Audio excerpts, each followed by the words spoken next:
Merci, félicitations d'avoir bravé les intempéries.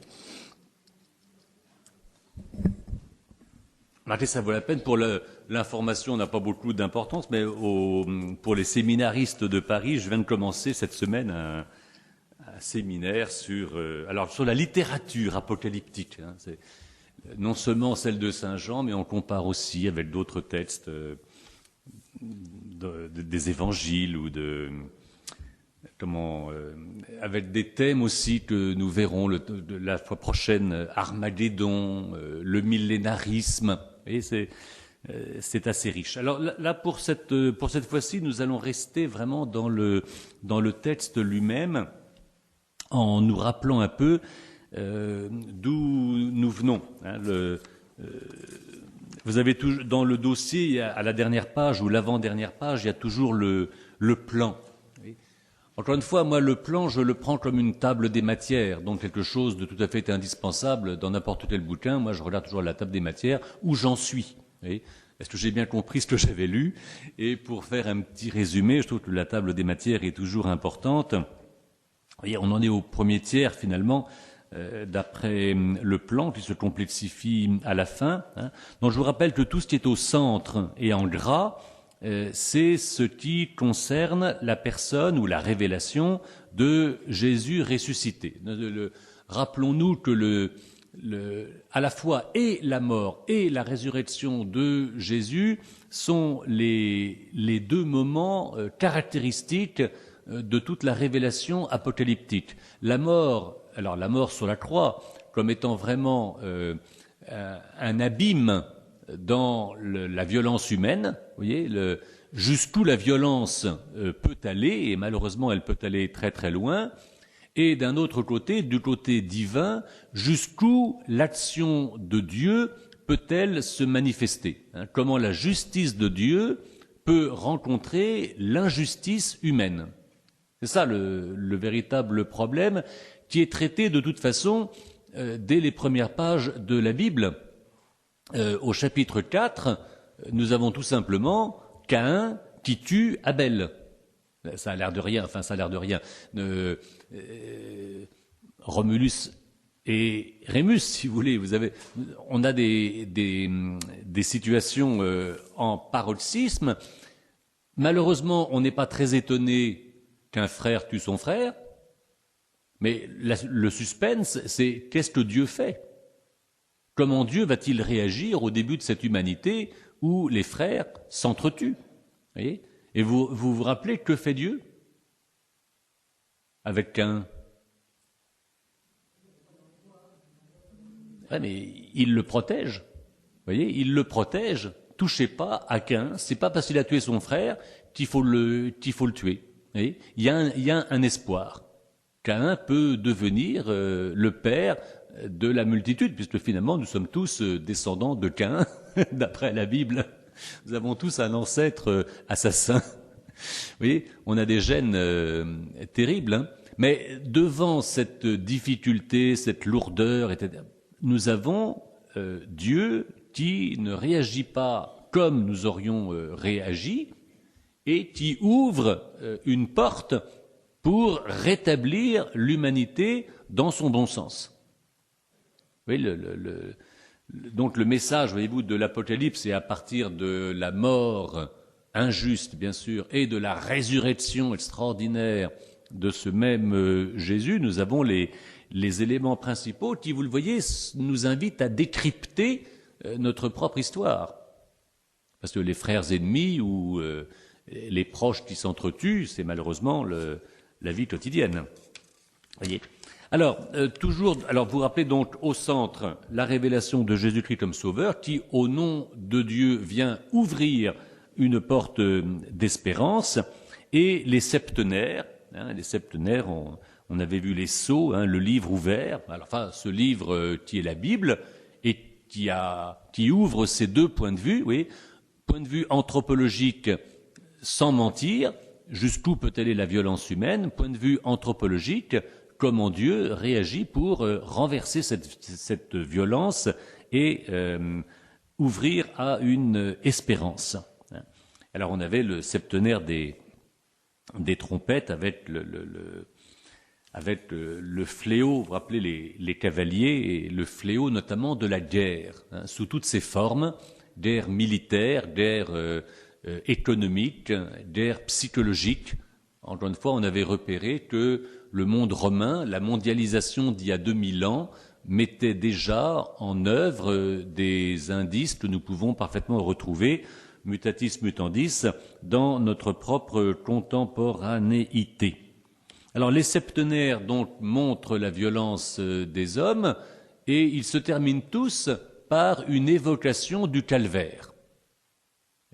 Le calvaire est vraiment ce qui est arrivé de pire à un homme. Vous voyez comment l'innocent par excellence a été mis au rang des malfaiteurs et déclaré coupable alors qu'il n'avait jamais commis aucun péché. Vous voyez, qualitativement, c'est le pire qui puisse arriver dans l'injustice et la violence humaine.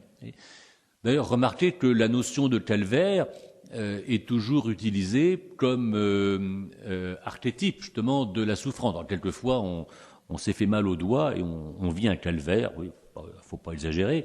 Enfin, mais en même temps, c'est pas entièrement faux non plus. Vous voyez, toute souffrance, toute douleur, toute injustice participe de près ou de loin à ce qui s'est passé au calvaire. Vous voyez, c'est pour ça que la croix est plantée sur le monde, hein, dans l'iconographie chrétienne. Il y a le globe, hein, et la croix est plantée dessus, et malheureusement, il y a des millions de personnes qui éprouvent la croix. Et Jésus dit, qui veut être mon disciple, qui prenne sa croix et qu'il me suive, mais alors, pas pour mourir, pour ressusciter. Vous voyez, parce que donc, on a cette sortie de crise, vous voyez, qui est importante. Alors, les septenaires ont commencé à s'habituer, mais la Bible n'aime pas en général les modèles académiques. Quand on est parti sur un modèle, et ben finalement on change. Vous voyez, et on va voir au chapitre 12e, on va avoir 3 signes qui vont être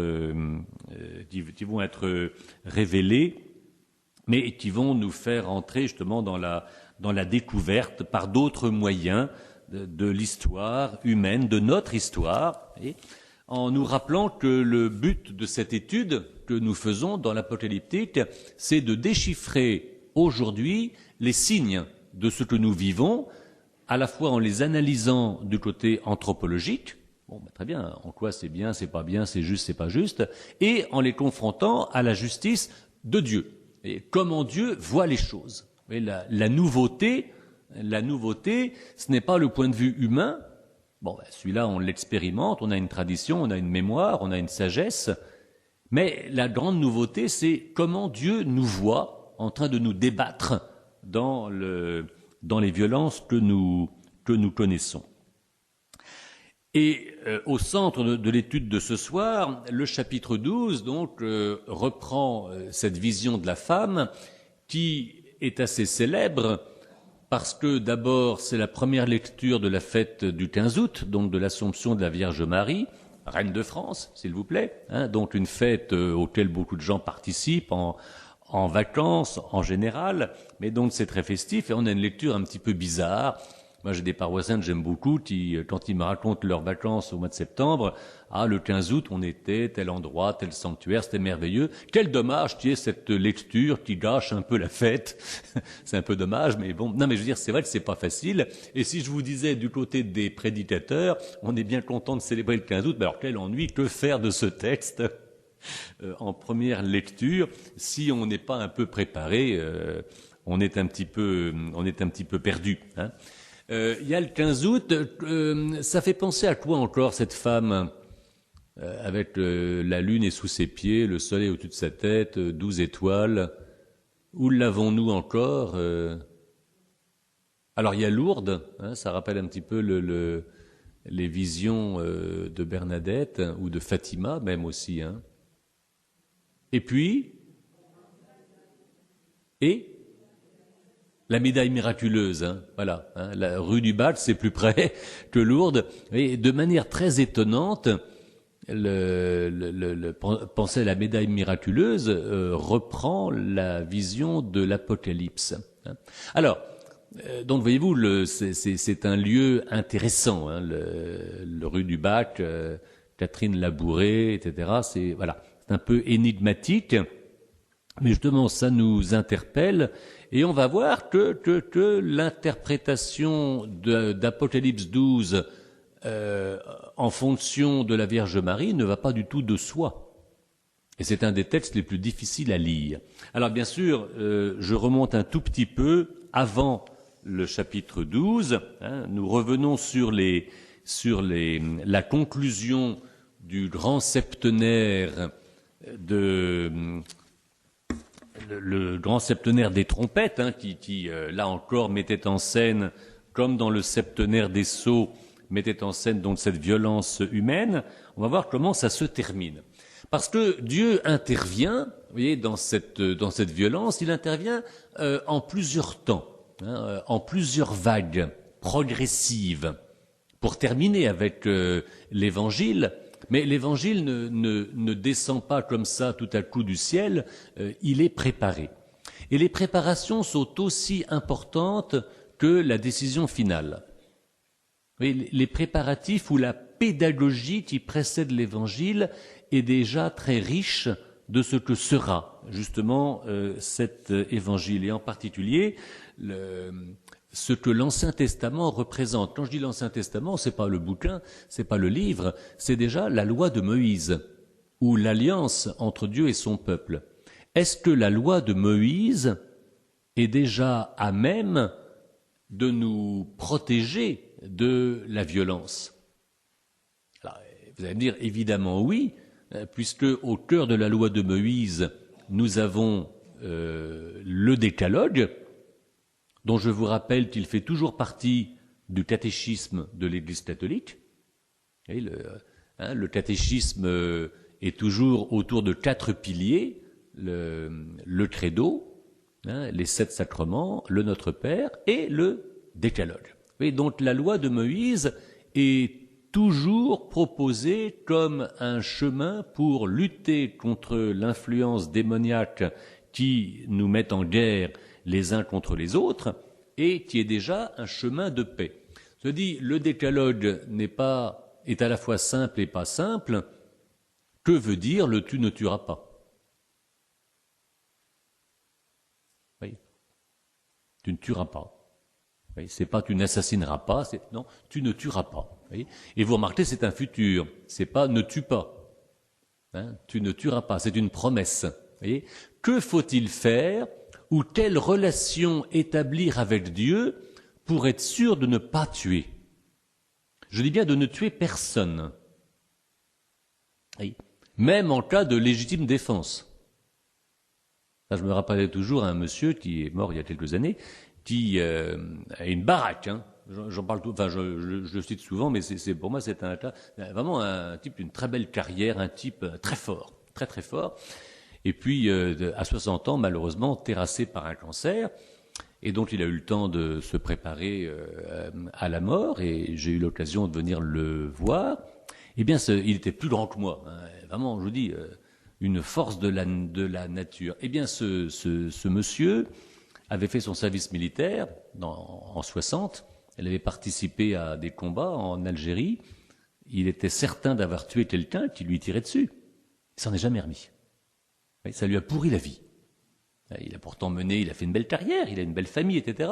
Mais tout a été cassé, si vous voulez, par le fait d'avoir tué quelqu'un. Et c'était en légitime défense, c'était en service commandé, c'était pas un truc personnel.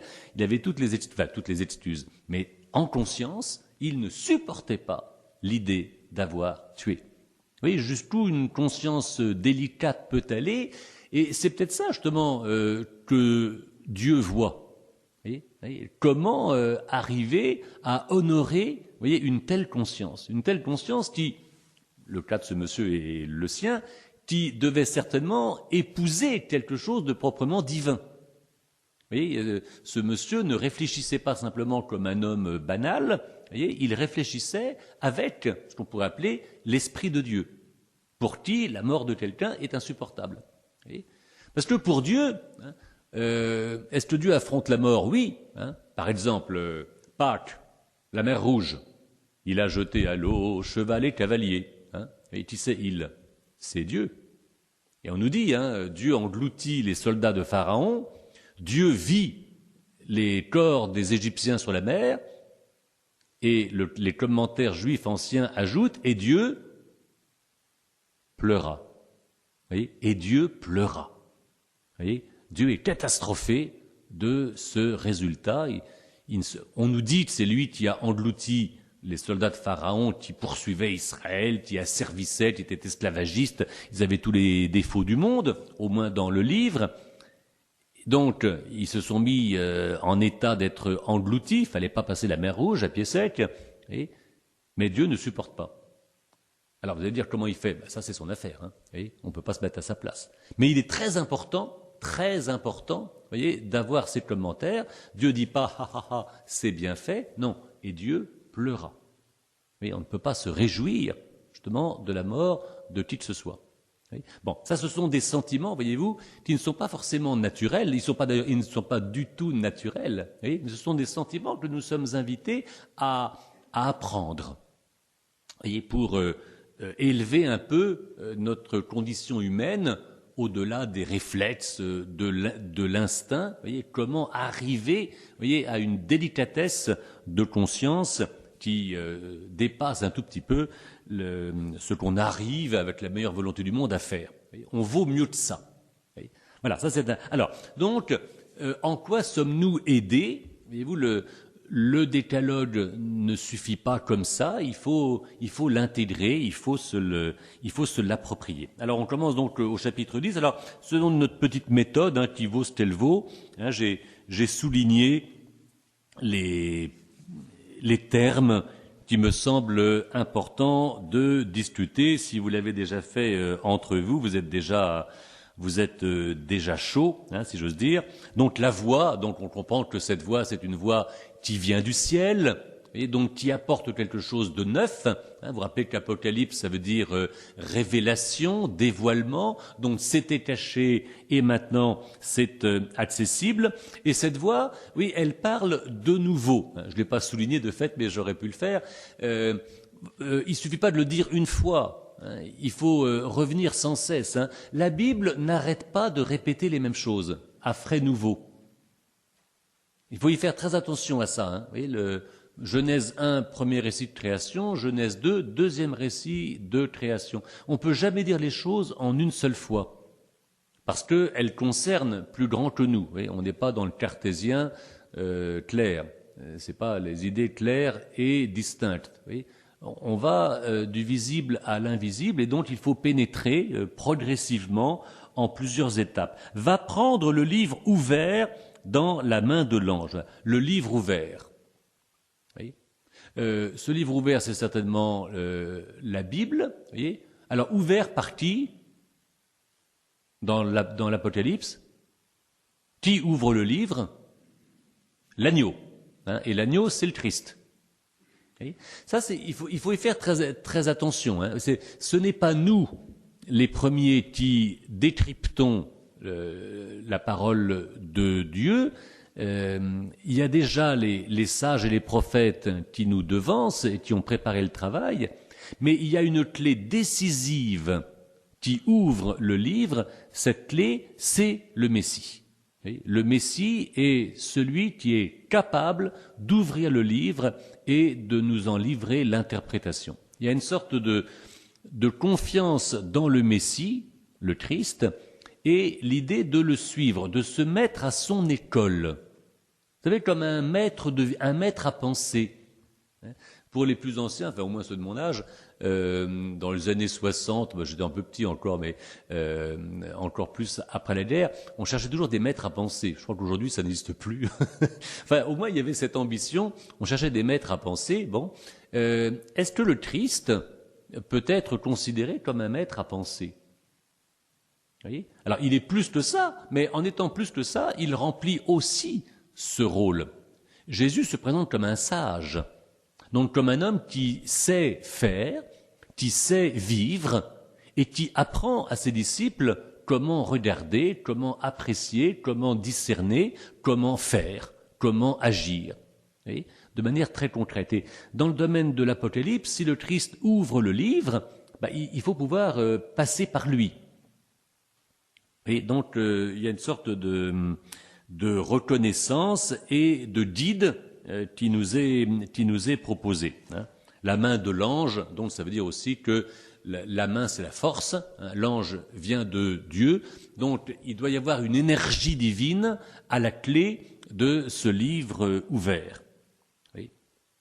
Et l'ange se tient debout sur la mer et sur la terre. Oui, donc, il domine le cosmos. Être debout, vous vous rappelez, c'est un des langages pour exprimer la victoire du Christ. Le Christ était couché dans le tombeau et le dimanche, il est debout. Dans la Bible, qui est debout encore? Qui se tient debout?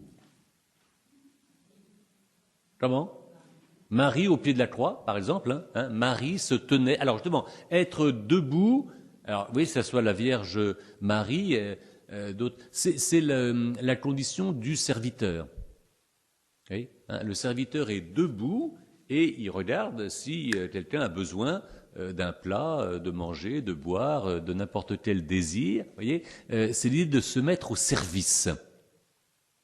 Voyez, alors c'est intéressant que ce soit le même mot. Voyez, être debout, c'est être ressuscité. Être debout, c'est la condition du serviteur.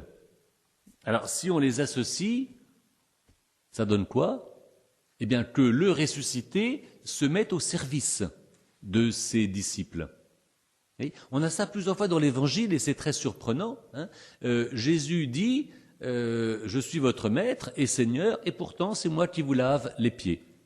Je suis venu non pas pour être servi, mais pour servir. Alors, à la fois c'est vrai dans son humilité, mais c'est vrai aussi dans son exaltation. Le Christ ressuscité, donc tout-puissant, se met à notre service. C'est une bonne nouvelle. Et la puissance de la résurrection est comme disponible. Jésus ne garde pas ça pour lui, voyez, il le fait pour nous. Ça, c'est une des caractéristiques du Christ qu'on comprend bien, je crois, et mieux dans l'Apocalypse, c'est que tout ce que Jésus fait, c'est pas pour lui, c'est pour nous. Et ça révèle la bonté de Dieu Père pour ses enfants. Ceux qui sont parents, on ne calcule pas ce qu'on fait pour ses enfants. Heureusement, d'ailleurs, si on calculait, on serait horrifié. Des parents ne calculent pas ce qu'ils font envers leurs enfants. Eh bien, ce que nous sommes, nous, quelquefois capables de faire, Dieu le fait de manière parfaite. Et donc, ça vaut pour la résurrection du Christ. Donc, on peut aller puiser dans ce trésor. Alors, je m'avançais pour lui demander de me donner le petit livre, donc c'est certainement l'Ancien Testament, prends et dévore-le. Alors, on est prévenu, il remplira tes entrailles d'amertume, mais dans ta bouche, il sera doux comme le miel. On commence par l'amertume, on finit par le miel. Oui, mais on commence par les entrailles, et avant, il y a la bouche.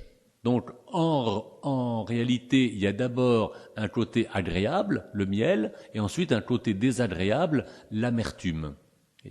Alors, dévorer un livre. Dévorer un livre, en français, ça marche très bien. Vous voyez, en grec, en latin, en turc, je ne sais pas, mais vous voyez, dévorer un livre, comme boire les paroles de quelqu'un, vous voyez, c'est une image qui veut dire que on est intéressé et on veut s'approprier le message du livre de manière personnelle. Maintenant, manger les paroles de quelqu'un ou manger quelqu'un, dans l'Évangile, ça fait penser à quoi? Ça fait penser à l'Eucharistie, forcément. Vous voyez, alors, vous vous souvenez, alors c'est dans Saint Jean, pas dans l'Apocalypse, encore qu'à la fin de l'Apocalypse, on va retrouver cette idée de manger, le corps et le sang du Christ, les invités au festin des noces de l'agneau, mais c'est surtout dans l'Évangile de Jean, au chapitre 6e, que nous avons ce grand discours du pain de vie. Ce qui est intéressant, c'est que ce discours fonctionne en deux temps. Le premier temps, il s'agit de manger ma parole, celui qui mange mon pain. Au début, le pain est considéré comme une image. c'est-à-dire celui qui mange mon enseignement. Ça veut dire celui qui devient disciple. Et c'est une image. Jésus enseigne tout le temps.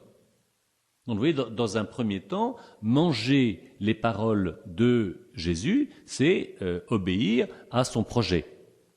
Mais alors dans un deuxième temps de ce discours, et le pain que je donne, donc le pain c'est le symbole de la loi, de l'enseignement, c'est ma chair pour la vie du monde. Vous voyez, qu'est-ce qu'il y a de neuf? D'abord, c'est plus de métaphore, c'est une réalité. Maintenant, comment ça fonctionne? Eh bien, dans l'identification du message et de la personne. Ce que je vous dis, je le suis. Alors, qui peut dire ça? Oui, ce que je vous dis, je le suis. Pardonnez-moi de me prendre comme exemple, évidemment, vous allez voir, c'est un contre-exemple. Oui. Ce que je vous dis, là, à propos de l'Apocalypse, je ne le suis pas forcément. Vous connaissez dans l'Évangile, hein, faites ce qu'ils vous disent, ne faites pas ce qu'ils font. Alors, on essaie qu'il n'y ait pas trop de décalage entre ce que nous faisons et ce que nous disons. Mais voyez que pour nous, humains, il y a une progression que nous mettons sur le métier, chaque matin en nous levant, si on y pense, c'est de dire, tiens, aujourd'hui, ce que je pense, je vais le faire. Vous voyez, et au fur et à mesure, on devient ce que l'on est. Mais c'est une progression. Vous voyez, il y a toujours un petit décalage, alors surtout pour les éducateurs, vous voyez, entre le modèle que l'on cherche à mettre en place et ce que nous arrivons à réaliser. D'ailleurs, il y a un sacrement, hein, dans les 7 sacrements, tel est le sacrement qui est destiné à réduire la distance entre l'être, enfant de Dieu, et l'agir. Hein? Alors le sacerdoce, malheureusement, le sacerdoce, c'est pour faire au moment sacramentel comme le Christ, et heureusement que quand on est prêtre, même si on dit je suis ceci est mon corps, d'abord c'est pas le nôtre, mais ça marche, si j'ose dire. Mais un sacrement qu'on a tous reçu, du moins qu'on a tous à peu près célébré. Oui. Hein? Non, par le baptême on devient enfant de Dieu, mais quel est le complément du baptême? La confirmation. Vous voyez, la confirmation, c'est pas si facile que ça. Le père de Bantière a écrit un bouquin sur la confirmation. Vous voyez, c'est pas si simple. Hein. Vous voyez, le baptême nous rend enfants de Dieu. Bon, alors ça c'est très bien, on le demeure toujours. Et puis, au fur et à mesure qu'on grandit, on voit qu'il y a le chemin, et puis nous, on prend celui-là. Et la confirmation, ça nous ramène toujours à agir selon ce que nous sommes, c'est-à-dire enfants de Dieu. Et entre l'être et l'agir. Et alors, lié à ça, bien sûr, on va dire la pénitence, la communion. Oui, chaque communion nous rapproche, là aussi, de notre identification. D'ailleurs, quand on communie, on se sent tout feu tout flamme. Enfin, du moins, quand on se dit « Ah, tout est possible ». Quand on vient de se confesser, je ne pécherai plus. Ah, ça c'est bien ça. Bon, et puis alors quelques heures après ou quelques jours après, on est moins ardent. Mais voilà, il y a une ardeur, mais c'est pas complet. Alors justement, c'est peut-être ça qui est dit. Vous voyez, entre le miel et l'amertume. Mange le livre, les commandements, la volonté de Dieu, la doctrine divine. À la manger, donc à la connaître. C'est merveilleux. On se dit c'est vraiment le chemin, c'est vraiment ça qu'il faut faire. À commencer par le décalogue. Hein. Tu ne tueras pas, tu ne voleras pas, tu ne feras pas de faux témoignages, tu ne seras pas adultère, etc. Vous voyez, on se dit vraiment, ça sera la justice pour tous. Oui, c'est parfait. Oui. Mais dans ton ventre, ça sera de l'amertume, parce que c'est pas facile à faire. Vous voyez, l'esprit est ardent, mais la chair est faible. Vous voyez, dans la tête, on comprend tout, et le ventre comprend un peu moins. C'est notre côté un peu animal, vous voyez, qui résiste à la beauté de l'enseignement. Vous voyez, en théorie, c'est très beau, mais en pratique, c'est plus difficile que ça, et il faut du temps. Vous voyez, il remplira tes entrailles d'amertume, dans ta bouche, il sera comme du miel. Alors de fait, je le pris, je le dévorais, dans ma bouche, il était doux comme le miel, ça marche bien. Mais quand je l'eus mangé, il emplit mes entrailles d'amertume. Ça ne suffit pas. Il ne suffit pas de savoir. Il ne suffit pas d'avoir des moments de ferveur. Il faut durer. Et il faut durer dans la vertu. Il faut durer dans les bons choix. Il faut durer dans la fidélité. Et c'est le long terme qui profite et qui change véritablement notre condition. C'est trop facile, hein, les petits moments comme ça. Alors c'est très moderne, hein. On zappe, on se shoot. Non, il faut pouvoir durer. Je crois que la grandeur humaine, c'est précisément dans le fait de mener au terme, hein, un projet. Et là, on peut dire que Dieu s'engage. Vous vous rappelez la phrase, hein, que Dieu achève en vous ce qu'il a commencé. Voilà. Hein, nous commençons un projet de conversion, bientôt le carême, tiens, la semaine prochaine, vous voyez. Alors, le carême, vous voyez, le mercredi décembre, moi j'ai plein d'idées pour moi, hein. Voilà, c'est très très bien, je suis ravi. Et puis, alors, dès le lendemain matin, je sais ce que je me suis dit hier. Bon, vous voyez, on ne dure pas, voilà. Il faut avoir le projet cette année que ce qu'on va mettre en œuvre, on va le conduire jusqu'au terme avec la force précisément de Dieu. Alors, oui, bon, donc l'Ancien Testament, ça suffit pas. Dieu annonce justement une nouvelle alliance, hein, au verset 11, il te faut de nouveau prophétiser. Et oui, au verset 8, hein, il me parla de nouveau, il te faut de nouveau prophétiser. Une fois qu'on a compris quelque chose, il faut aller de l'avant. Il y a une dynamique de progression dans la révélation de Dieu. Il y a une dynamique de progression dans l'alliance. Il y a une dynamique de progression dans les vertus. Et la foi, l'espérance et la charité, c'est pas fait pour être statique, c'est fait pour être développé. Il faut jamais se dire « Oh, là, je suis bien, je m'installe. Si je m'installe, je vais régresser. » La charité, on voit bien, on peut jamais être satisfait. Il y a un appel, voyez. Mais la relation, voyez, est toujours appelée à grandir, voyez. Et c'est pas simplement pour quelques-uns, hein. Il faut de nouveau prophétiser pour un grand nombre de peuples, de nations, de langues et de rois. Voyez. Il y a toute une culture qui est à la clé de cette progression. Alors on voit combien la loi de Moïse a façonné tout l'Orient et tout l'Occident, et l'Évangile aussi. Mais là encore, cette imprégnation de la culture par la révélation du Seigneur, c'est toujours un projet. Notre culture contemporaine est aussi à évangéliser. Alors, au chapitre 11, on va voir quelques moyens. Voyez ? Alors, on me donnera un roseau, donc c'est une sorte de règle. Voyez ? Lève-toi et mesure le sanctuaire de Dieu, l'autel et ceux qui s'y prosternent. Alors, le sanctuaire, qu'est-ce que représente le sanctuaire dans l'alliance ou dans la relation avec Dieu? Oui. La rencontre. Voilà, je crois que le mot biblique qui est important, c'est la rencontre.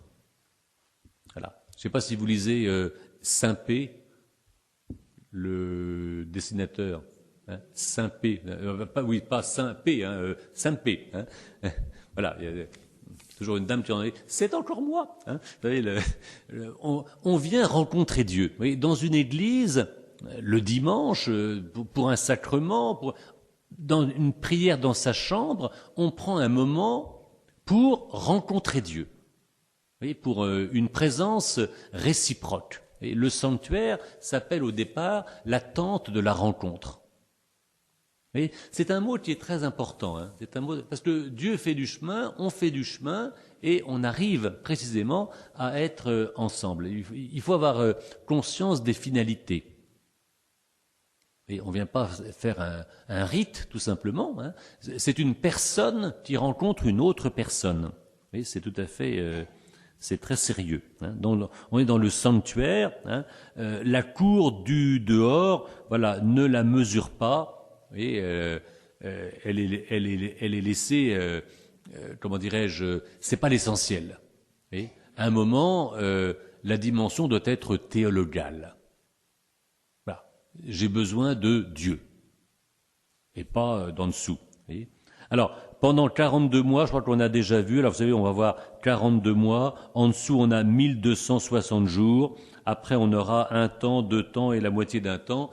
Ça fait référence à la persécution maccabéenne, vous voyez, qui a duré entre 167 et 164 avant Jésus-Christ. Toute épreuve, à partir de ce moment-là, toute épreuve dans la littérature tardive de la Bible, toute épreuve dure 3 ans et demi. Oui, enfin, 3 ans et demi, 3 unités et la moitié d'une unité. Ça peut être 3 jours, ça peut être 3 mois, ça peut être 3 ans, mais ça se réfère à ces 42 mois de persécution qui ont eu lieu dans la Judée du second siècle avant notre ère. Et c'est une sorte de symbole. Un peu si vous voulez que pour nous, d'ailleurs ça correspond à peu près, pour nous, la grande épreuve, c'est les 3 jours saints. Oui, le vendredi saint, samedi saint, dimanche de Pâques, enfin du moins du jeudi saint jusqu'au dimanche de Pâques, ça fait 3 jours et demi, comme par hasard. Vous voyez, le grand drame, voilà, le grand drame de la mort de Jésus et sa délivrance. Voilà, oui, ça devient la grille, le paradigme, la mesure de tout drame. Vous voyez, la guerre de 14, pour un chrétien, elle a duré 3 ans et demi. La guerre de 40 aussi, la guerre de 100 ans a duré 3 ans et demi, c'est pareil. Oui, c'est une mesure symbolique. Oui. Alors, cette symbolique, évidemment, elle a comme bonheur de faire référence et à un drame et à une victoire. Alors, peut-être pas la victoire du 11 novembre, mais une victoire profonde, une véritable résurrection. Alors, au verset 4, on a un symbole, ce sont les 2 oliviers, les 2 chandeliers. On a des binômes. Alors ça, c'est tout à fait l'Apocalypse de commencer par des images dont on ne sait pas très bien quoi faire. Alors, les oliviers, on voit bien que c'est assez favorable. Les 2 chandeliers, on aime bien aussi. Et puis la suite permet de les décrypter. Vous voyez, un feu peut jaillir de leur bouche.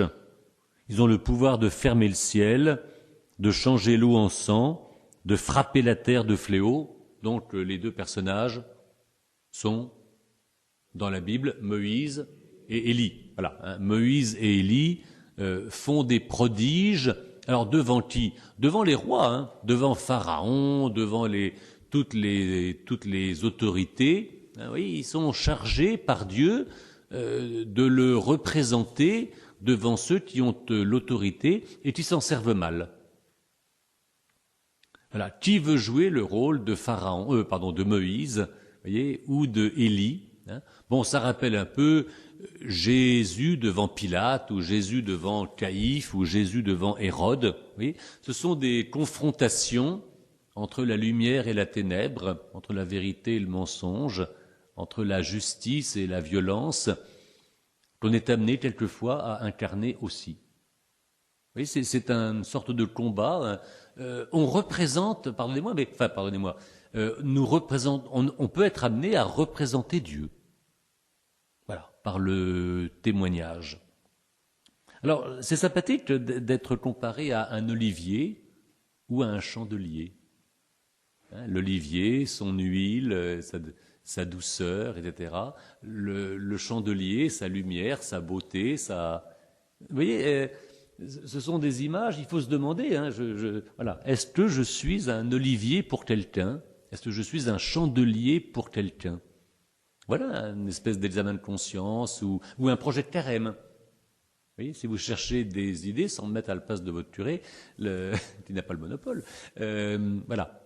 Pendant le carême, à travers ces 2 images, je vais me comporter comme un chandelier et comme un olivier. Je vais faire du bien, vous voyez, à un tas de gens. Alors le pouvoir qu'on a, on n'est pas tout seul. Peut-être que Dieu nous donne plus de pouvoir qu'on ne l'imaginait. Élie était le premier surpris à faire des prodiges. Mais quelquefois, on est surpris aussi, nous, à obtenir quelque chose qu'on n'attendait pas forcément ou dont on ne se sentait pas capable. Alors le problème, c'est que ça suscite quelques ennemis. Alors la bête, qu'on verra la fois prochaine, la bête monte et va leur faire la guerre et même va les faire mourir. C'est vrai que les témoins du Christ, alors les témoins de l'Ancien Testament, ça vaut pour les témoins de l'Ancien Testament, les prophètes, tout ça, ils ont mal fini, ils ont tous été martyrisés, et les apôtres aussi. On peut être amené donc à un combat tout à fait violent. Alors le verset 8 est intéressant. Vous voyez, leurs cadavres restent sur la place de la grande ville, qu'on appelle au sens figuré Sodome, qu'on appelle aussi Égypte, là où leur Seigneur a été crucifié. Là, au départ, on était un peu dans le vague, et puis tout à coup, ça devient très précis. Alors là, comme figure, bien sûr, c'est la ville de Jérusalem, et qu'on va retrouver dans la deuxième partie de l'Apocalypse. Alors, Jérusalem, il faut faire un peu le point là-dessus, sur cette ville. En hébreu, on l'appelle Yerushalayim. Alors, je dis ça parce que les finales en Haïm, ça s'appelle une finale en duel. Un duel, c'est-à-dire une réalité double. Vous voyez, comme on a les deux mains, Yadaim, Birkaim, les genoux, Eina, voilà.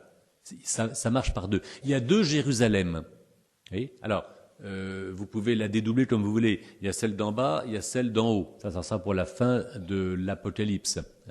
Il y a la coupe de colère et la coupe de bénédiction. Il y a la sainte, la bien-aimée, et la prostituée. Alors, le problème, c'est que, historiquement, Jérusalem joue tous les rôles. Et alors là, je vais faire mon quart d'heure fondamentaliste jusqu'aujourd'hui. Oui, c'est très intéressant quand même. Jérusalem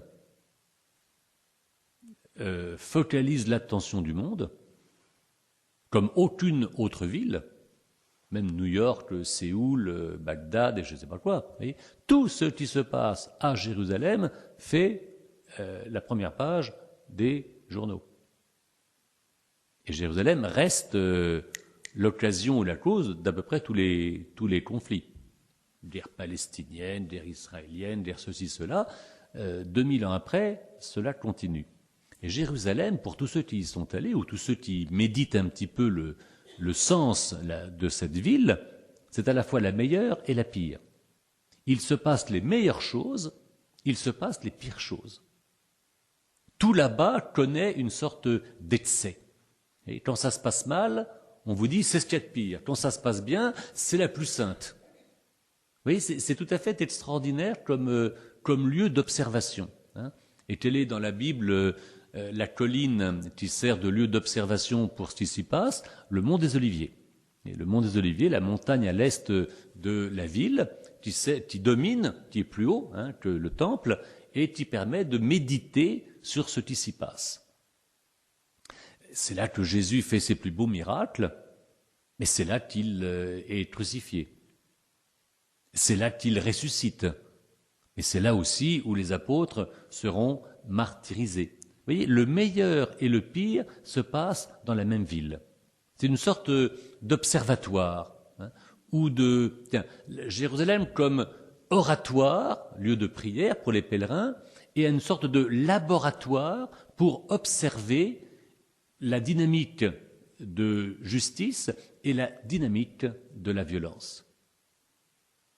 Vous voyez, voilà. Il existe depuis 2000 ans, si j'ose dire, énormément de témoignages sur ce qui se passe dans cette ville, jusqu'aujourd'hui, et on peut penser que providentiellement, cette ville reste, alors là, la ville sainte par excellence, que Dieu nous donne comme lieu de discernement.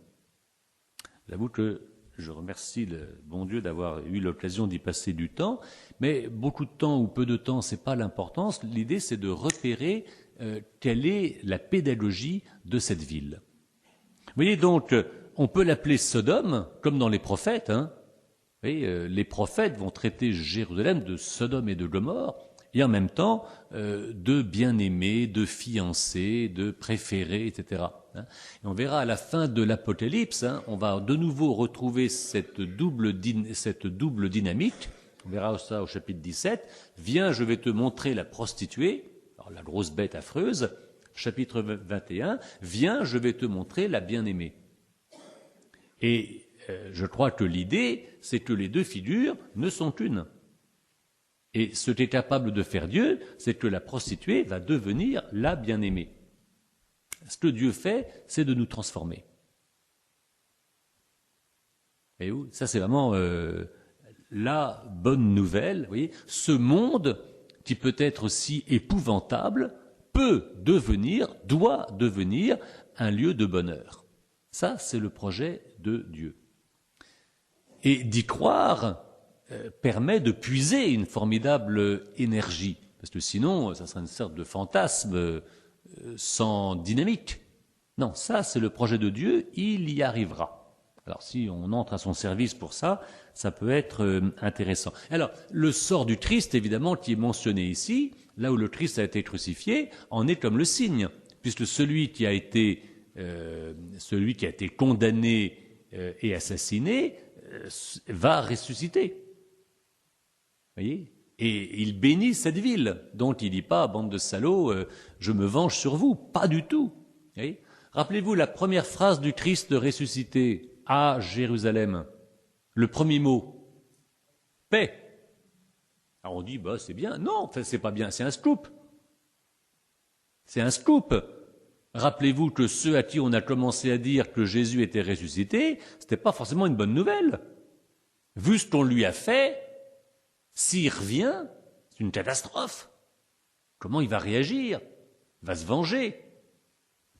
Si on pense, si Jésus faisait que... Moi, si on m'avait fait ce qu'on a fait à Jésus, je reviens, je suis un lion. Vous voyez ? C'est Monte Cristo qui revient à Paris et qui se venge de tous les salauds qui l'ont mis dans le château d'If pendant 15 ans. Vous voyez ? Voilà, ça c'est très normal, ça. Vous voyez ? Quand Jésus apporte la paix, ils sont tous étonnés, ils n'y croient pas. Il faut voir le chemin. Mais ça, c'est le point de vue de Dieu. C'est ça qu'il faut apprendre. Voilà, c'est ça qu'il faut apprendre. Voyez ? Et il faut aimer Jérusalem, même justement quand elle est une coupe de vertige, voyez, une coupe de fureur, parce qu'elle va changer. C'est pour ça que quand on est pécheur, c'est pour ça que quand on a péché, il faut croire au pardon et ne pas s'enfoncer dans cette espèce d'humiliation en disant vraiment je vaux rien, je suis nul, etc. Vous voyez, ça sert à rien du tout. Voyez ? Le péché ne nous identifie pas, c'est le regard de Dieu qui nous identifie et du coup on peut sortir de cet enfermement du péché. C'est pour ça qu'il faut enfermer personne dans son péché, il faut le faire sortir et bien distinguer repentir et culpabilité. Oui. La culpabilité, vous vous rappelez, ça enferme, ça tue, alors que le repentir nous fait nous relever de la chute, ou nous permet de relever quelqu'un. On a souvent confondu, on a confondu le repentir et la culpabilité. L'Évangile prêche le repentir, mais pas la culpabilité. La conscience du péché, bien sûr, mais pas la culpabilité qui enferme dans le péché. Oui, Jérusalem n'est pas enfermée dans le péché. Regardez comment le peuple juif a souvent été enfermé dans le négatif. C'est une faute. Oui, c'est une faute. Dieu aime le peuple juif. C'est très important. Dieu aime le pécheur. Dieu nous aime parce que nous avons péché et qu'il voit en nous ses enfants qui vont rebondir. C'est extrêmement important d'épouser ce regard. C'est très difficile, je vous l'accorde, mais c'est ça l'enjeu. N'oublions pas, révélation. Révélation. Du pire et du meilleur, mais avec la force de Dieu qui nous transfère de l'un à l'autre. Ça, c'est extrêmement important. Et il y a même des exercices pratiques que l'on peut faire pour s'approprier justement ce fameux regard. Il faut l'exercer sur des réalités passées et présentes. C'est comme un atelier. Allez, je prends quelqu'un que j'aime pas. Allez, je vais exercer mon regard pour voir comment Dieu le voit. Voilà. Allez, encore ça pendant le carême. 40 jours, c'est bien. Voyez. Alors on vient regarder leurs cadavres, etc. Donc pendant 3 jours et demi, toujours cette même... les habitants de la terre se réjouissent. Vous voyez, là, ce qu'on appelle, c'est la joie mauvaise.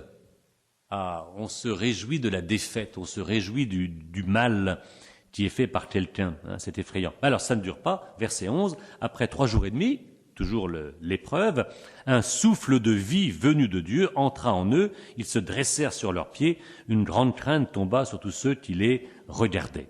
Voilà. Vous voyez, la justice, la vertu, le témoignage, vous voyez, vaut de l'or, il est éternel.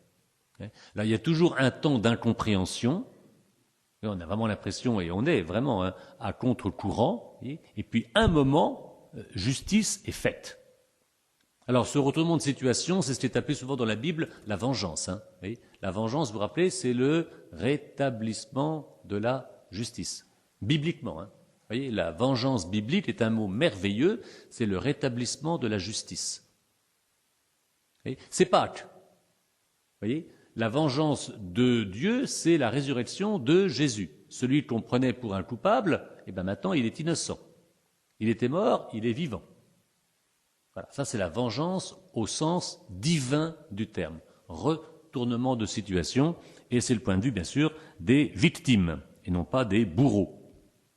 Et donc ils sont emmenés au ciel. Alors de nouveau, comme toujours, au verset 13, tremblement de terre, tout le monde s'écroule, et on rend gloire au Dieu du ciel. C'est la résurrection du Christ qui est la clé de tout renversement de situation. C'est toujours ça dans l'Apocalypse. Et encore une fois, la résurrection du Christ est une force qui est mise à notre disposition. Il faut y puiser. Pas oublier non plus que on va se retrouver dans l'éternité un jour. Alors, vous allez au ciel, mais il faut s'y préparer. Et au ciel, nous verrons le point de vue de Dieu. Au ciel, on verra Dieu et on comprendra son point de vue. Alors, l'idée, bien sûr, c'est d'aimer ce point de vue. Alors ça, c'est entrer dans le ciel. L'idée d'être furieux de ce point de vue divin, ça, évidemment, c'est l'enfer. Vous voyez, ne pas supporter le pardon, la miséricorde et la lumière, effectivement, ça vous plonge dans l'enfer. Mais on s'y prépare déjà maintenant.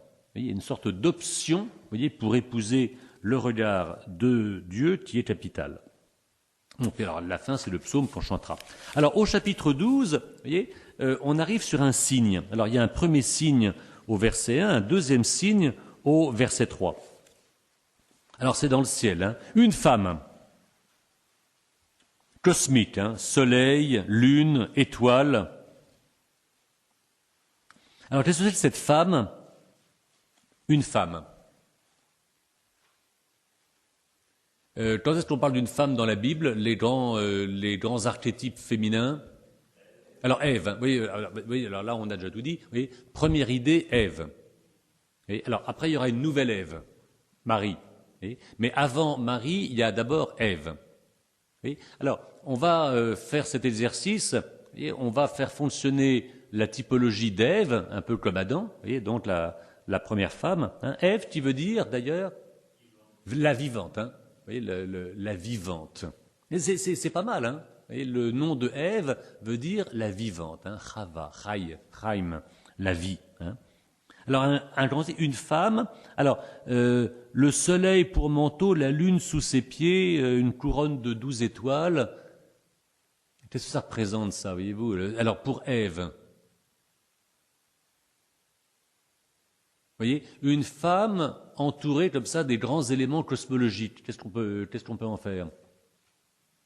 Et quel est le symbole? Oui, il y a forcément un symbole.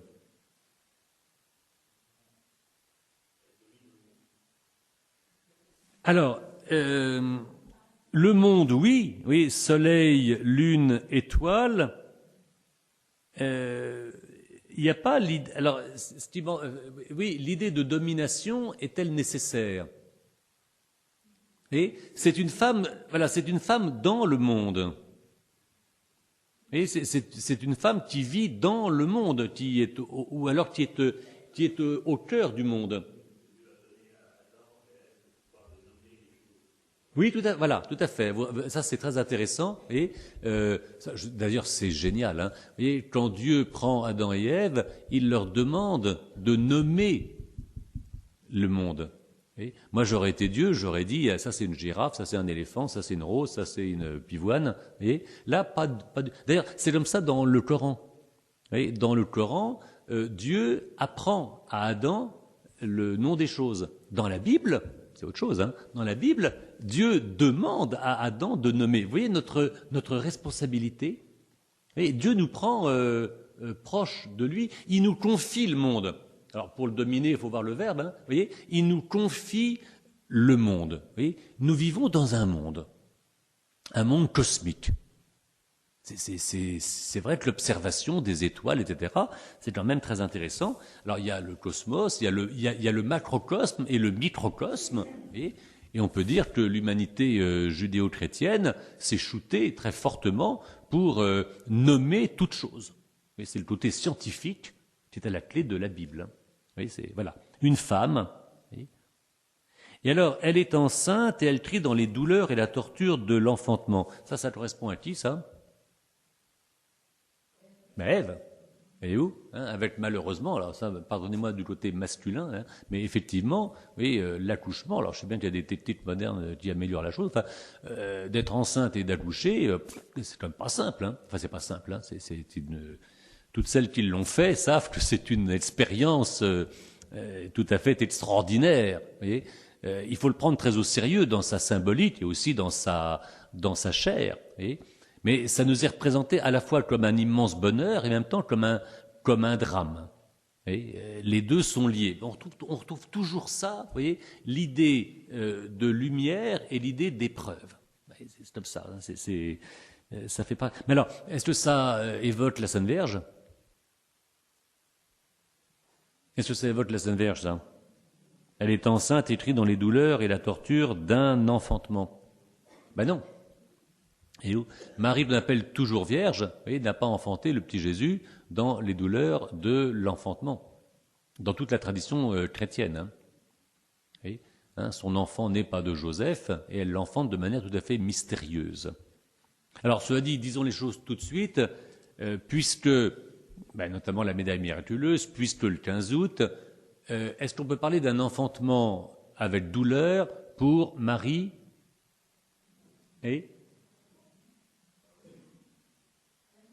à la croix.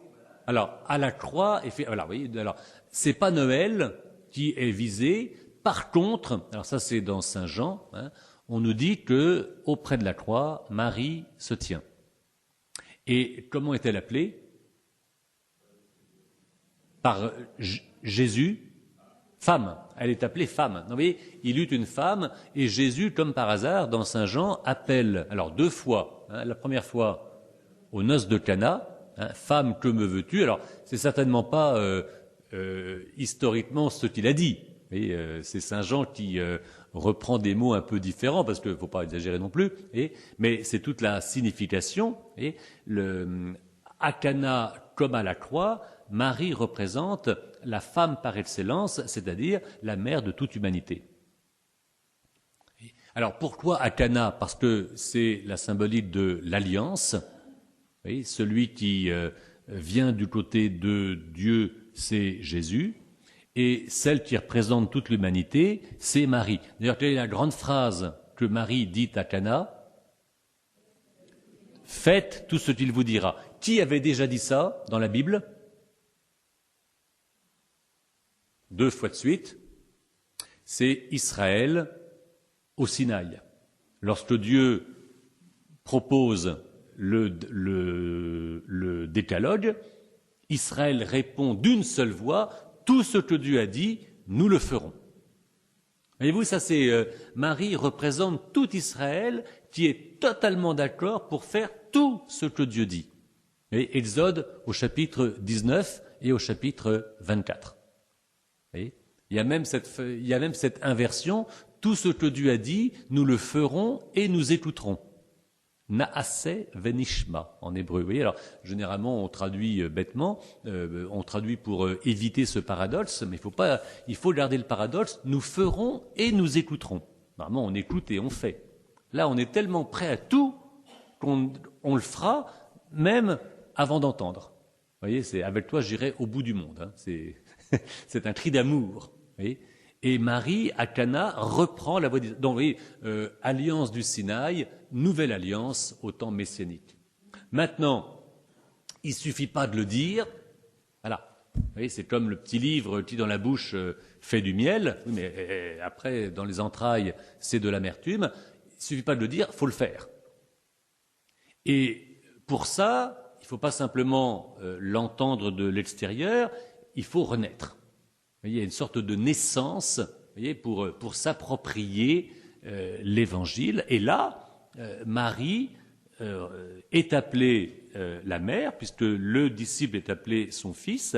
Elle joue le rôle de la femme dans l'alliance, et tous les disciples représentés par cet anonyme, car ce disciple n'est jamais nommé, celui que Jésus aimait, représente vous et moi qui rentrons dans la familiarité avec cet évangile que Dieu vient enfanter en nous.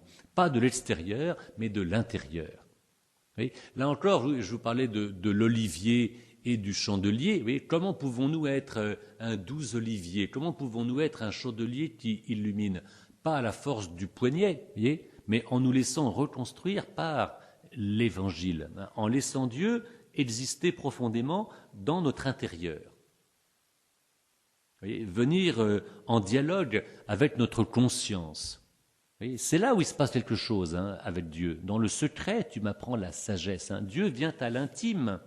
C'est à l'intime de nos convictions que le dialogue avec Dieu devient fructueux. D'où cette idée d'une nouvelle naissance. Et là, on peut dire que Marie, au pied de la croix, elle nous enfante dans la douleur qu'elle partage avec son fils.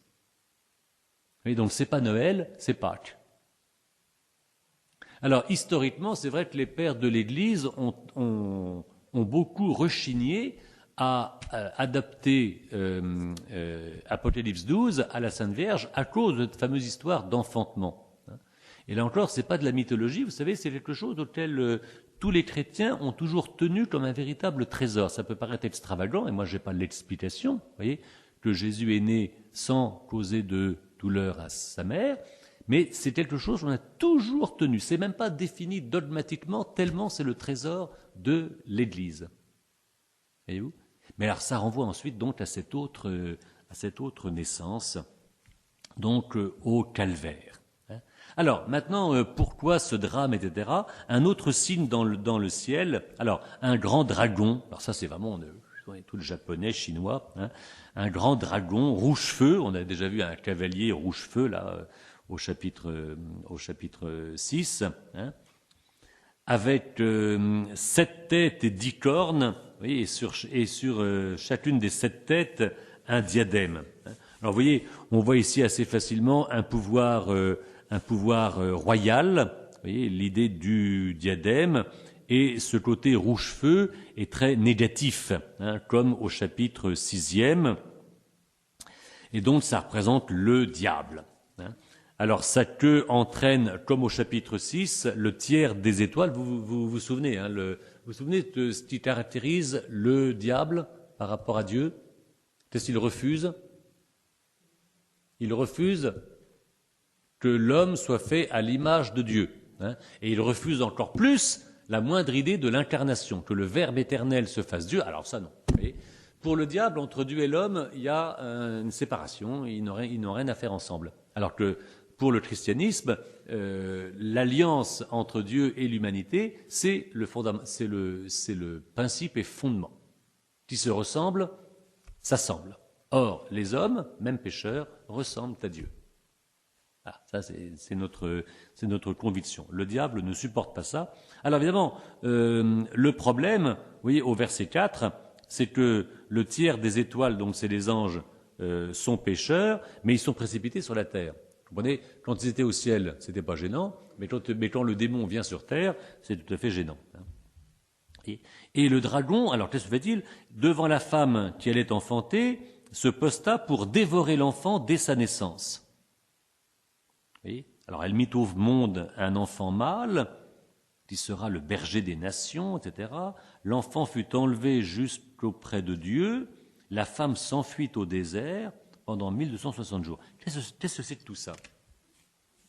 Alors, compliqué, hein? Êtes-vous allé à Patmos? Ah, qu'avez-vous vu à Patmos? Hein? La grotte, oui. Et puis, au-dessus de l'île, le monastère de Saint Jean le théologue. Et sur quoi est bâti ce monastère à plus de 1000 ans? Dans les fondements de ce monastère, il y a du beau marbre blanc, il y avait un temple de Artémis. Connaissez-vous la légende d'Artémis? Oui, mais alors comment elle est née? Alors il y a chaque sanctuaire grec avait son petit récit. Il y avait un grand sanctuaire à Patmos pour Artémis. Alors, comment ça se passe? Alors, nous avons Zeus, qui est un coureur. Alors, Zeus est marié avec, restons grecs, hein, avec Héra, voyez, mais il n'est pas très fidèle, hein, Zeus. Et donc, il va fricoter avec Leto, et il fricote tellement que Leto est enceinte. Elle est enceinte de 2 jumeaux. Alors, il y en a une qui n'est pas contente, c'est Héra. Et Héra envoie un dragon pour dévorer Leto qui porte ses 2 jumeaux dans son sein. Alors Zeus, quand même fidèle à sa maîtresse, si j'ose dire, vient au secours avec les zéphyrs de Leto pour qu'elle s'enfuit dans le désert. Alors d'après la légende de Patmos, elle engendre Artémis à Patmos et va engendrer Apollon en Crimée. Oui, ce qui est très curieux. Alors il y a plusieurs versions de cette mythologie grecque, mais Artémis et Apollon, c'est quand même très connu. Zeus, Leto, Héra, oui, ça fait partie de ce qu'on apprend. Enfin, ça fait partie vraiment du background de la culture grecque de base. Ce qui est très curieux, c'est que le schéma biblique que nous avons reprend la mythologie grecque. C'est très rare que des passages bibliques aillent emprunter à des images de la mythologie grecque. Ce qui nous montre au moins 2 choses. Un, c'est que la mythologie grecque n'est pas idiote. Les Grecs ne sont pas des idiots. Et qu'à travers toutes ces mythologies, vous avez toute une sagesse, toute une réflexion, toute une spéculation philosophique qui est de première importance. Et on est bien placé en France pour avoir quand même pas mal hérité de cet héritage grec au plan culturel. Ce ne sont pas des sottises. Les Grecs n'étaient pas des imbéciles, hein, ils ne prenaient pas à la lettre cette mythologie, ils s'en servaient un peu comme des paradigmes, comme des exemples pour méditer sur la condition humaine et en décrypter un peu les mystères. D'autre part, la Bible ne méprise pas, au contraire, cette littérature. Et nous avons une rencontre très étonnante entre les oracles de la loi juive et du prophétisme biblique avec la culture grecque. Et c'est cette rencontre, voyez-vous, entre la Bible et la réflexion philosophique qui produit, au fond, une réflexion théologique qui permet de comprendre non seulement le monde, mais le monde en relation avec Dieu. C'est dire que, comment dirais-je, Dieu n'est pas sectaire. Et c'est pas parce que Dieu parle par les prophètes d'Israël que Dieu est absent de la culture grecque ou des autres religions ou des autres cultures. Ce que les pères de l'Église ont appelé des semences de vérité qu'il y a dans toutes les cultures et qui sont destinées à progresser, à émerger pour communier à la vérité de Dieu. Mais ça ne vient pas d'un seul côté. Oui, voilà, c'est pour ça que tout le Nouveau Testament d'ailleurs est en grec. Hein, c'est assez curieux. Pourtant, c'est des Juifs tout à fait judéens qui ont exprimé tout ça. Et pourtant, dès la fin du 1er siècle, tout est en grec pour rencontrer justement, on pourrait dire, l'autre monde. Et non pas faire une synthèse en disant on en prend un peu des deux, mais pour confronter. C'est le fameux dialogue entre la foi et la raison. La foi qui cherche à comprendre. Et la raison qui s'appuie sur l'espérance et la foi. Oui, voilà, ça ce sont des convictions traditionnelles qui ont toujours été mises à mal parce que le plus facile c'est de choisir l'un ou l'autre et le plus difficile c'est de réconcilier l'un et l'autre. Il n'est pas mort, hein, mais le pape Benoît XVI est un peu, enfin Jean-Paul II et Benoît XVI ont été un peu les champions. Alors, ils n'ont pas prêché dans le désert, ont été vraiment les champions à la fin du XXe, début du XXIe siècle de cette, comment dirais-je, de cette complémentarité, qui est fondamentale. Hein. Et vous savez ce que disait Jean-Paul II, ce qu'il faut sauver, c'est pas la foi, c'est la raison. Oui. Là encore, oui, le pôle de Dieu, le pôle de l'homme. C'est pas l'un ou l'autre, c'est ensemble qu'il se passe quelque chose. Et le salut et le drame, les deux sont vrais. Et c'est d'épouser l'un et l'autre qui est intéressant. Et là, voyez-vous, ça concerne, par cette figure de la femme, ça concerne toute l'humanité. Alors, dans l'humanité, la synagogue, vous voyez, Ève peut représenter la synagogue, avec cette humanité qui va grandir, fragile, mais protégée par Dieu. Ça peut être aussi l'Église. Vous voyez, ça n'est jamais exclusif. C'est un peu comme des poupées russes. Vous avez Ève, vous avez la synagogue, vous avez Marie, vous avez l'Église, vous avez l'humanité tout entière. Et vous avez, pour comprendre l'humanité, des éléments exemplaires. Et en tant que chrétiens, nous ne sommes pas en dehors de l'humanité, nous sommes une partie de l'humanité dans laquelle il se joue quelque chose de très singulier et qui peut servir à tous. Comme je prétendais tout à l'heure que la ville de Jérusalem est une ville parmi toutes les grandes villes du monde, mais dans celle-là, il se passe quelque chose de lisible qui se passe aussi dans les autres. Mais on ne comprend pas forcément à New York, à Paris ou à Buenos Aires. À Jérusalem, on voit. On voit la lumière et les ténèbres qui s'affrontent. Et du coup, ça devient exemplaire. Et c'est au service de l'humanité tout entière. Vous voyez, cette femme, cet enfant, alors soit c'est toute l'humanité, soit c'est une partie de l'humanité à partir de laquelle on va pouvoir réfléchir sur le sens de l'histoire, et notamment de l'histoire du salut. Vous vous rappelez, en tout apocalyptique, comment, dans une situation aussi corrompue, le salut est encore possible. Et vous voyez comment la ville de Jérusalem, 20 fois détruite, a été 20 fois reconstruite. Vous voyez comment le pécheur est relevé par Dieu. Et on n'est pas contraint au désespoir. Au contraire. Vous voyez, on apprend à espérer en relisant cette histoire dans ses paradigmes. Et vous voyez que c'est assez compliqué, l'histoire de cet enfant, etc., pour pouvoir situer tout un tas d'histoires. Ce n'est pas une histoire, et ce n'est pas le petit Jésus. Et le petit Jésus qui est enlevé auprès de Dieu sur son trône, ça pourrait être l'ascension, mais à ce moment-là, la femme s'enfuit au désert, ça veut dire quoi, à peu près? Sinon que l'humanité tout entière, dans le désert hostile, va être protégée par Dieu.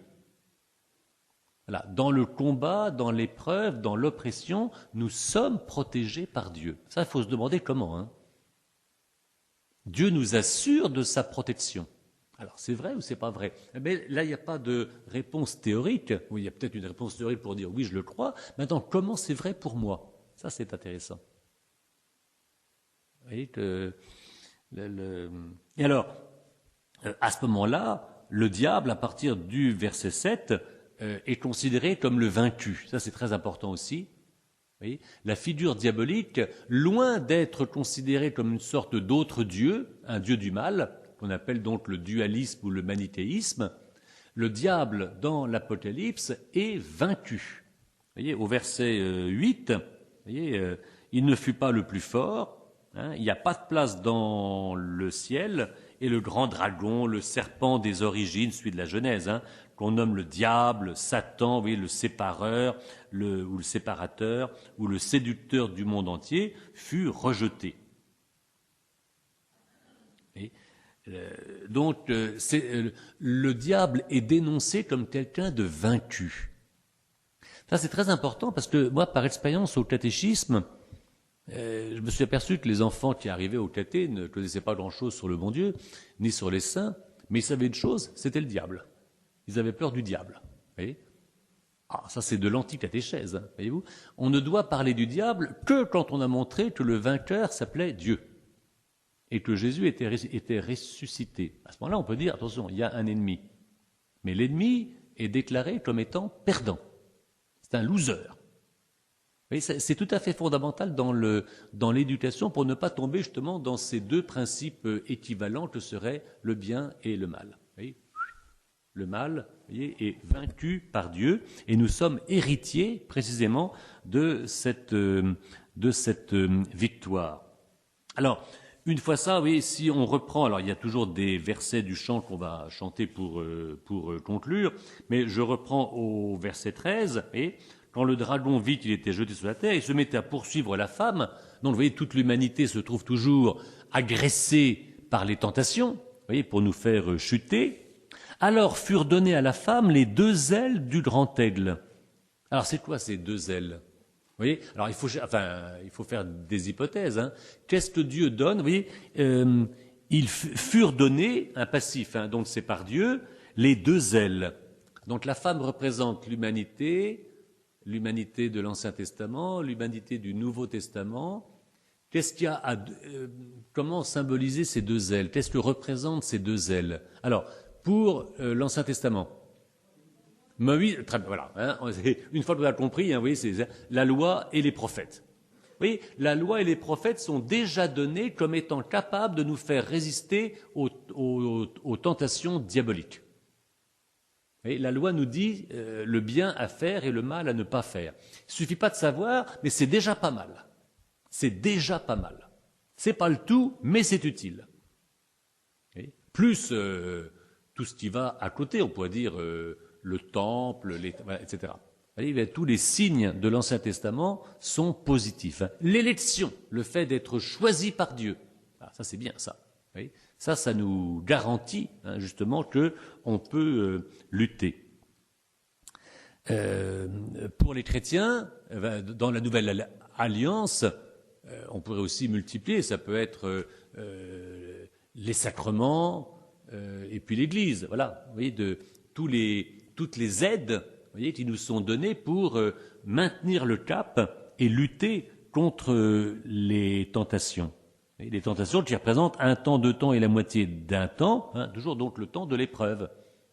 On a toujours des temps d'épreuve dans lesquels on se débat.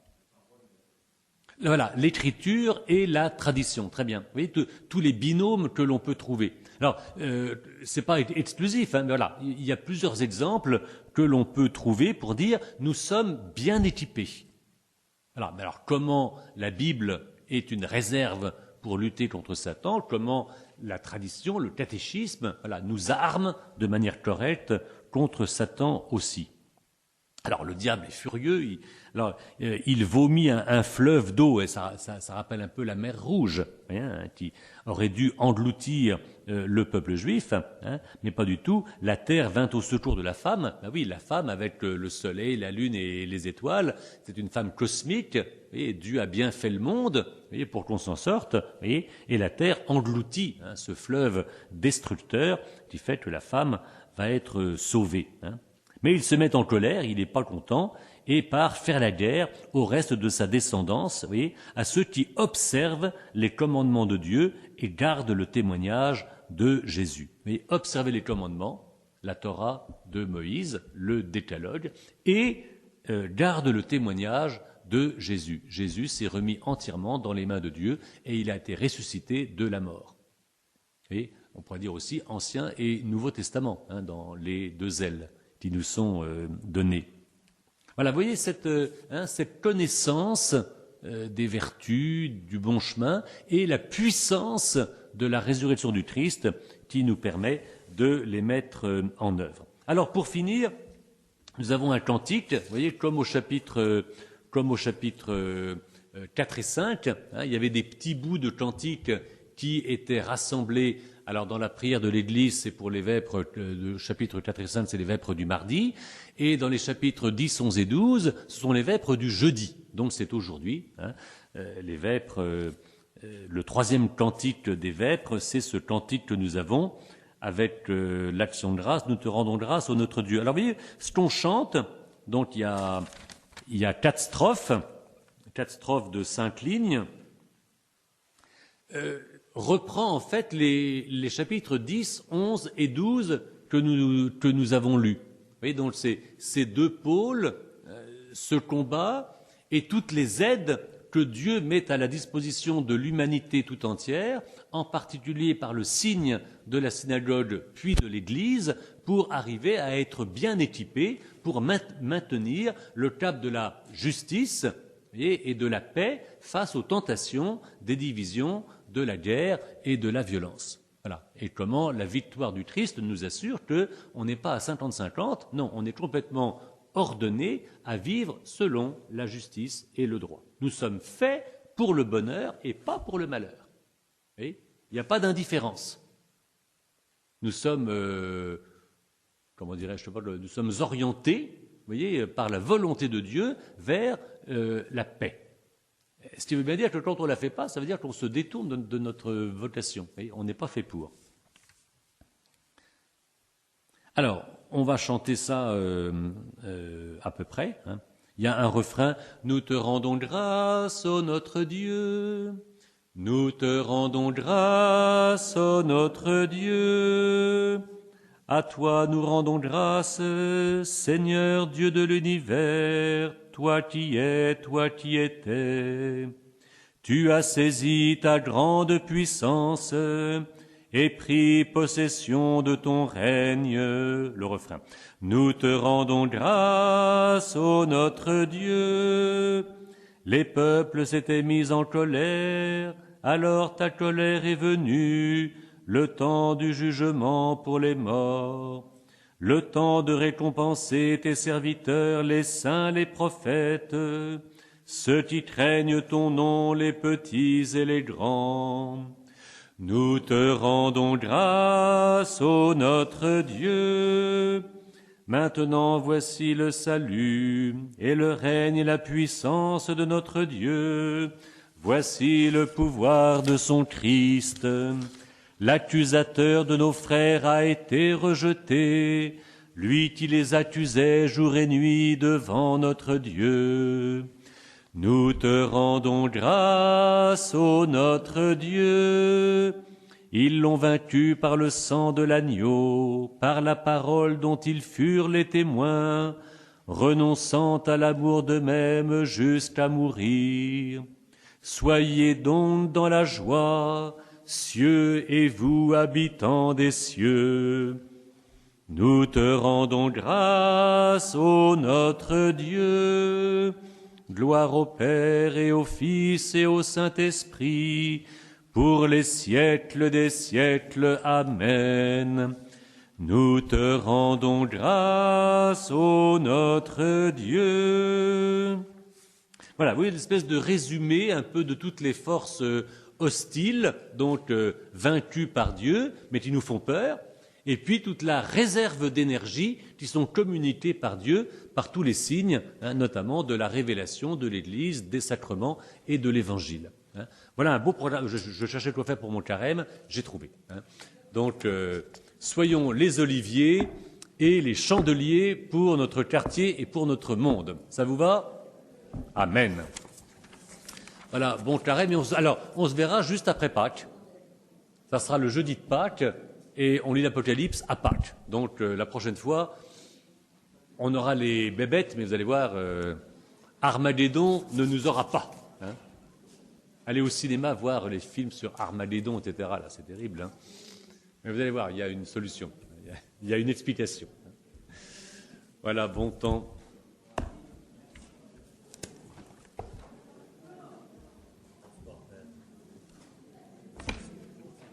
Pardon ? Non, c'est pas coupé. Ah non, c'est pas coupé, ça marche.